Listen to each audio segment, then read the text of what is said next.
My relatives burst into laughter when I attended the funeral for my father, Harold Fitzroy. But once the attorney revealed the contents of the will, their amusement disappeared instantly. The envelope offered no hint of origin. Only my name was written across the front in precise, unmistakable handwriting I recognized too well. I almost tossed it away with my regular junk mail, but for some reason, I hesitated. My hands shook as I slid it open, already steeling myself against a feeling I couldn't quite describe. Inside, I found an invitation to a funeral. My father, Harold Fitzroy, had passed away. I stared at the letter, searching for some kind of emotion. Maybe it was shock, perhaps grief, or even rage. Yet I only felt a profound calm overtake me. It had been 12 years since I'd heard anything from the Fitzroy family. An entire decade had passed since I left Salem, turning my back on all the disapproving looks, chilly receptions, and hurtful remarks. It had been obvious that I was no longer counted as one of their own. I can still recall exactly how it felt when I walked out that day. Simon was only an infant, buckled into the rear seat of my car as I drove away. My lips split, and a suitcase crammed with baby clothes by my side. I had finally left the man who had caused me more harm than just bruises. Yet rather than offering me refuge, my father, Harold Fitzroy, met me with nothing but disapproval. "You made your bed," Harold said, and that was the end of it. Still, I didn't crumble. Instead, I created a new existence for us in Eugene. It was peaceful, modest, but above all, secure. I found work putting books on shelves at Chambers Public Library. Every night I read stories to Simon, teaching myself how to breathe once more. And though Harold never called, never apologized, never reached out at all, I continued to send money regardless. Each month, through Edgar Whitmore. With Mr. Gerald Adams next door, I ensured Harold had whatever he required. I kept this from everyone, especially Simon. Now, clinging to the letter in my hands, my only thought was, why now? Why reach out? The daughter you cast aside?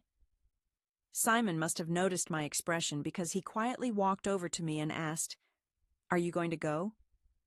I stayed silent, unable to speak past the lump in my throat.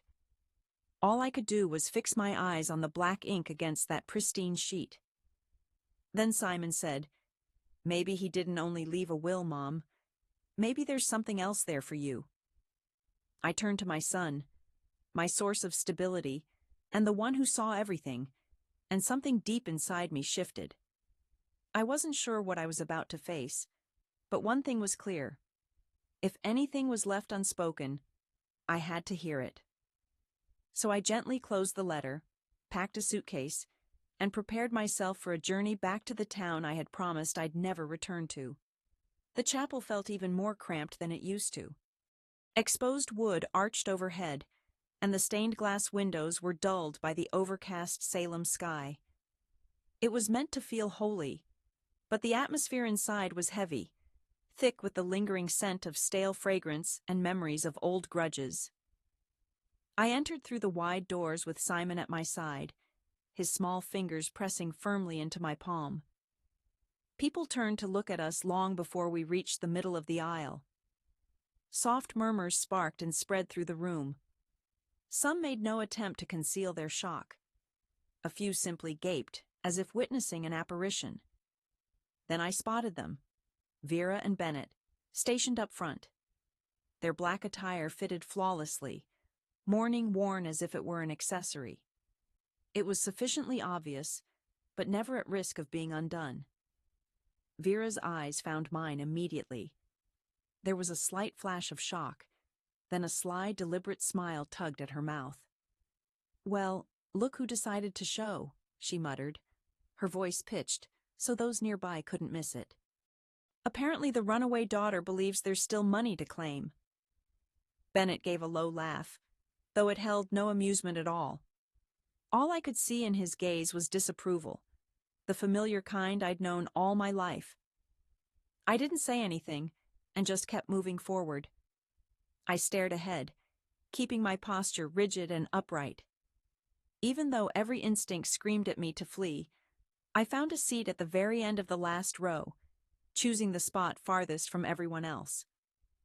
I wasn't there for anyone else's sake. I hadn't come seeking theatrics. My purpose was to pay my respects one final time. Simon Fitzroy slipped into the row next to me, holding my hand fiercely. His small fingers quivered in my grasp. I bent down slightly and murmured, "It's all right, sweetheart. We're just here to sit quietly."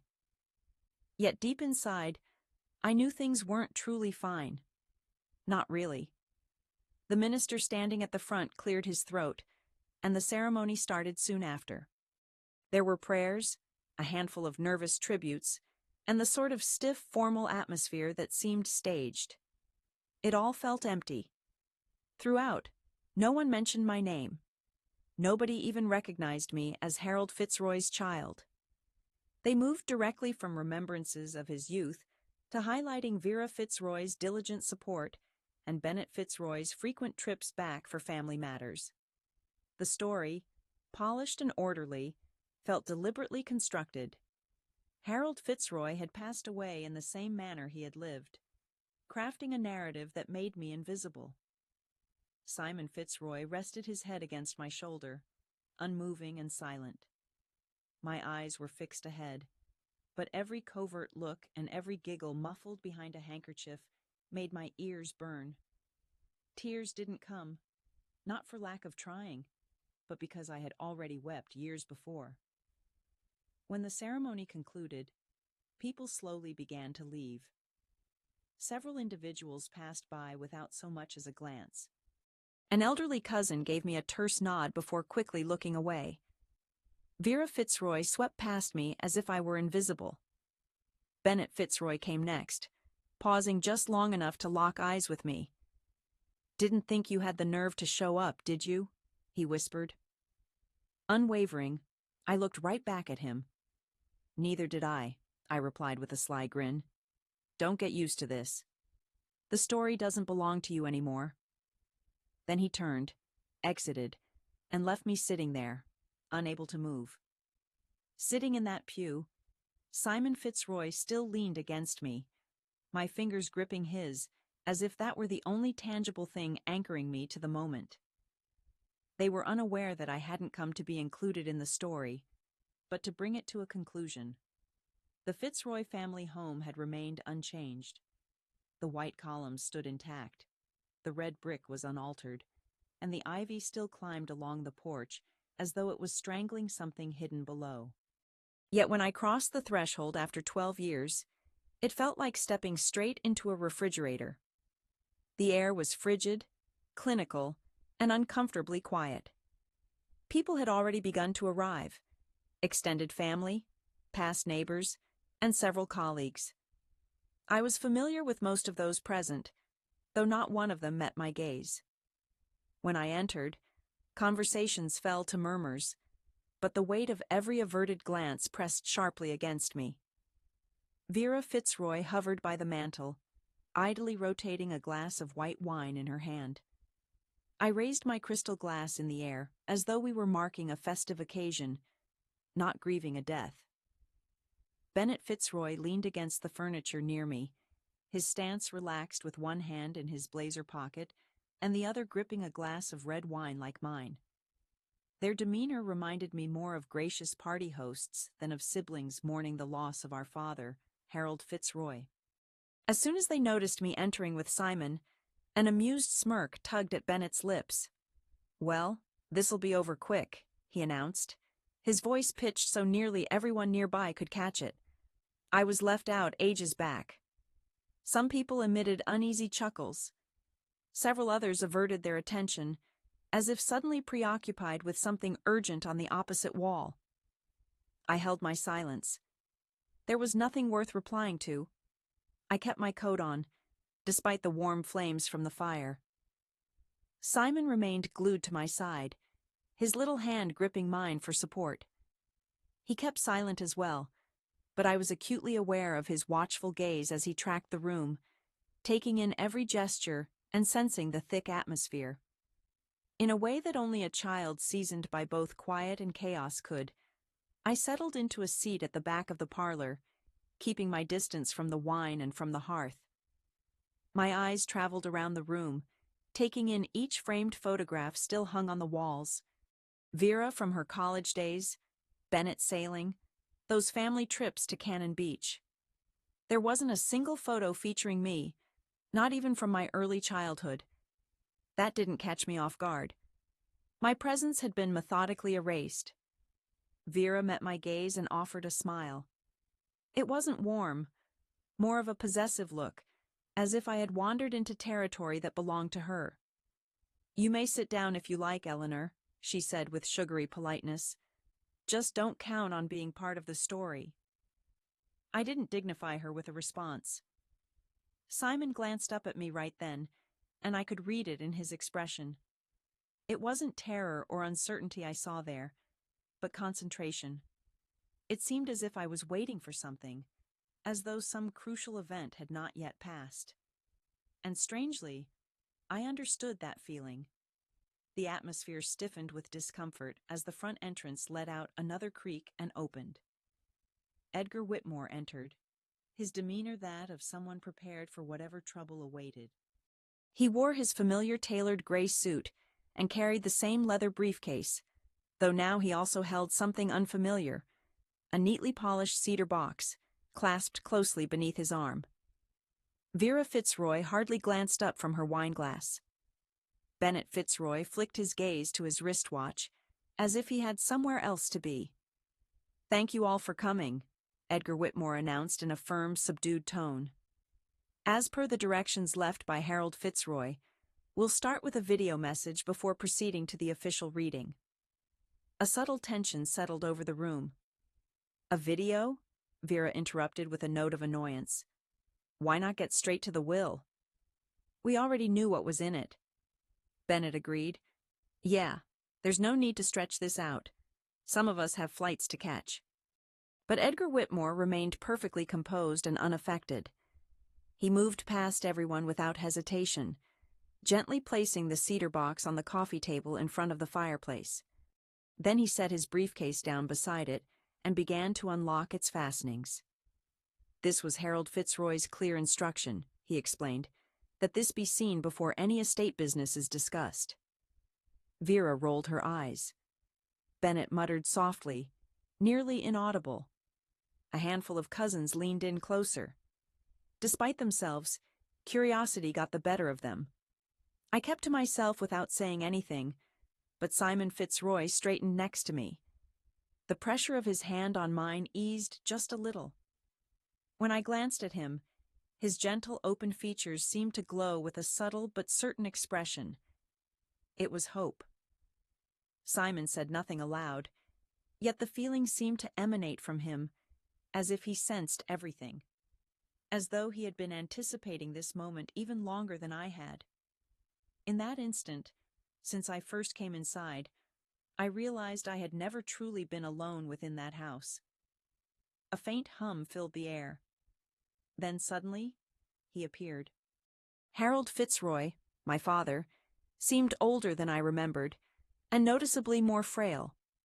The broad, dignified line of his shoulders had softened over time. His gaze, which had always been piercing and distant, seemed muted now, burdened by something I couldn't quite define. My father was seated at his familiar oak desk, the very one that had always been strictly off limits to anyone else. The painting of the marsh still adorned the wall behind him, unchanged since my earliest years. Harold faced the camera directly. "If Eleanor Fitzroy is seeing this," he started, his tone gravelly and subdued, "I owe you a long overdue apology." The air itself seemed to hold its breath. He admitted he was wrong. Harold told me he had criticized me for ending a marriage he could never fully comprehend. I had believed I saw him as frail. I viewed his actions as self-centered. I allowed myself to cling to those beliefs, since it was simpler than facing questions I wasn't ready to answer. I noticed him hesitate, his hands fidgeting in his lap with a jittery nervousness I hadn't seen before. When you arrived on my doorstep that evening, battered, trembling, clutching your child, I should have welcomed you in. I should have pulled you close and assured you, "You're safe here." But I failed to do that. I allowed my pride to overpower my affection. My throat tightened uncomfortably. Simon slipped his small hand toward mine, his fingers curling gently around my own. I continued to stare straight at the screen. I convinced myself this was the right decision, that I was instilling a sense of accountability in myself. Yet if I'm honest, I realize now I was condemning you for leaving, for putting your needs first, for having the courage to be braver than I ever was. That is the way you were raised. Behind me, I heard the faint noise of chairs moving and someone letting out a heavy sigh. Still, I kept my back turned. I simply couldn't face them. Not at that moment. I discovered what happened, Eleanor. A few years back, Mr. Gerald Adams stopped by carrying an envelope. He claimed a friend wanted to help pay for the heating. Right away, the handwriting gave it away. The truth was clear soon enough. He leaned in just a bit, his eyes catching the light. "I noticed you quietly sent money every month for years, never expecting thanks, never calling or visiting, just worrying about me from afar. Even when I gave you nothing in return and sometimes treated you like a stranger, you never stopped being my daughter. Even after I failed as your father, my breath caught. I squeezed my eyes shut, hoping to keep the tears at bay, but they were already streaming down, warm and quick. I went on, saying I had kept my eye on you from afar. Mr. Gerald Adams shared updates about how I was getting along at the Chamber's public library, talking about Simon Fitzroy.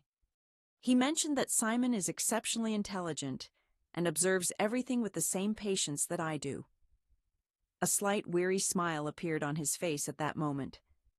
It shattered me inside. I am not worthy of your forgiveness, Eleanor. Still, if there is anything I can leave you with, let it be this. I made a mistake. You were correct. I should have taken that action long before. I should have ensured my child's safety and chosen to walk away from suffering. Instead, you did, and then you created a better life. I inhaled unsteadily. I do not wish to be remembered as the father who abandoned my daughter. That's why I've amended the will. The others are unaware for now, but that won't last. Someone muttered a curse. Vera abruptly shifted in her chair, while Bennett clenched his jaw. Their voices barely registered with me. Above all else, my greatest wish was to feel proud of my children, Harold Fitzroy said to us. And I am proud of who you are now, the woman you've grown to be while I was distracted. The screen faded briefly before brightening again with his concluding words. Please tell Simon Fitzroy that I am grateful he gave me a final opportunity to be a father, even if it came from afar. Suddenly the image vanished into darkness. An even heavier silence descended, weightier than morning itself. Nobody found the courage to say a word. Yet for the first time in 12 years, I truly heard my father, Harold Fitzroy, with striking clarity. The room was still shrouded in shadows when whispers began circulating. There was bewilderment, resentment, disbelief. Edgar Whitmore didn't wait for the room to settle before continuing. He pushed up his spectacles, opened the leather-bound folder resting on his knees, and announced, "The purpose of the video was to offer background." Then he continued, "Now, in accordance with Harold Fitzroy's amended, notarized, and lawful last will and testament, I will proceed to reveal the final distributions." Vera Fitzroy exhaled sharply through her nose, like she was bracing herself for a battle. Bennett Fitzroy crossed his arms over his chest and leaned back, wearing that same self-satisfied look, as if the video meant absolutely nothing. "To my daughter, Eleanor Fitzroy," Edgar Whitmore began, his tone calm and official, "I bequeath the Fitzroy family home in Salem, all its possessions, and the adjacent property in their entirety. I sensed everyone's attention shift suddenly toward me, heads turning, eyes wide with disbelief. My hands remained completely still in my lap, Simon's fingers still intertwined with mine. Additionally, Edgar Whitmore went on, I grant Eleanor Fitzroy the amount of $320,000 in readily available funds, along with any outstanding balances from my retirement accounts. The tension in the room shifted palpably. Edgar Whitmore wasn't finished yet. And to her son, Simon Fitzroy, I provide a college trust fund totaling $120,000. My heart stuttered in my chest. Simon looked up at me, his mouth slightly open, struggling to process what those words meant. I was still trying to grasp it as well. Edgar Whitmore hesitated for a moment before turning to the last page. To my son, Bennett, and to my daughter, Vera, I bequeath the following: an assortment of family photograph albums, my worn military compass, and the Bible my mother gave me when I reached 19 sat before me. Someone let out a quiet gasp from the far side of the room. Vera jumped to her feet. What? Her tone turned sharp and shrill, her voice already trembling. That can't be true. There has to be some error. There is no error, Edgar Whitmore stated calmly. My father, Harold Fitzroy, revised his will 3 years ago. The paperwork was certified, witnessed, and filed with the county office. I saw Bennett rise as well, his jaw tightly set. He was ill. He wasn't thinking clearly. Harold knew exactly what he was doing, Edgar said, as he shut the folder with a gentle click. We all sat in shocked silence for a moment before Edgar began again, his tone gentler this time, as he read from a handwritten note that was pinned to the will. He asked me to read the words aloud, wanting everyone to remember who was truly present when it mattered.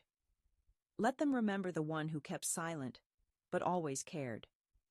This home ought to go to the only person who never requested a thing, yet continued to give. Vera rushed out of the room. Bennett left a moment later, trailing a sense of disbelief as he departed. I stayed where I was, unable to move. It wasn't because I was stunned, but for the first time in 12 years, I finally felt seen. I felt as if I was the one who had been chosen. You must have deceived him, Vera spat out, her voice wavering as she turned to face me with a wineglass clutched in her hand, but seemingly forgotten. There's just no possibility he would have revised the will on his own. You're responsible. She stopped abruptly, unable to finish her accusation. I remained motionless. There was nothing I needed to explain. The recording had already revealed everything. You manipulated him, she repeated, raising her voice as her face turned red with anger. After everything you've done to the Fitzroy family, you just stroll in and act like some mute martyr.